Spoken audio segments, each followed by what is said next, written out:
அவ்வளோதான். Front bag ரெண்டுத்தையும் வெட்டியாச்சு. இந்த ஷோல்டர் ஜாயிண்டாக இருக்குது பாருங்க, இந்த டைமில் இதையும் வெட்டிடலாம், தனித்தனியாக எடுத்துடலாம். இப்போ நாச்சஸ் போட்டுக்கலாம்.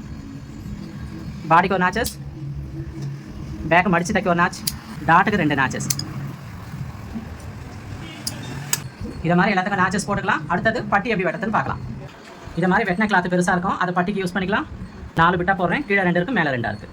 பொதுவாக ஒரு 1/2 இன்ச்சில் ஒரு மார்க் பண்ணிக்கோங்க. பட்டி எப்படி அளவு எடுக்கணும்னா ஃப்ரண்ட்லேருந்து 2.5 இந்த நாச்சு வரைக்கும் இது டாட் பிடிச்சிடுவோம். இங்கேருந்து 2.5 வச்சு 9 வருது பாருங்கள். இதுதான் அகலம். உயரம் எப்பவுமே 3 வைப்போம். 3 உயரம், அகலம் 9. உயரம் 3, அகலம் 9.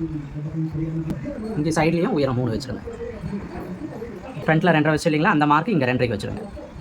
1/2 இன்ச்சு இறக்கத்தில் ஒரு ஷேப் போட்டுருங்க. இந்த சைடு ஒரு மார்க் பண்ணிக்கலாம். அவ்வளோதான். பட்டி எப்படி வெட்டுறதுன்னு பார்க்கலாம்.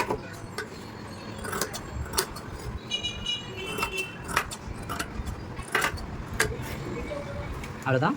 மடித்து தைக்கிறதுக்கு 2 சைடும் நாச்சு போட்டுருங்க. 2.5 இன்ச்சு வருது. இதுதான் ஃப்ரண்ட் சைடு, அது தெரியறதுக்கு ஒரு நாச்சு. அவ்வளோதான் பட்டி.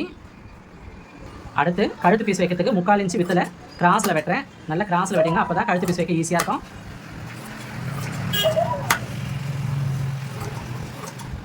இதை மாதிரி கழுத்து பீஸ் வெட்டி வச்சுக்கோங்க.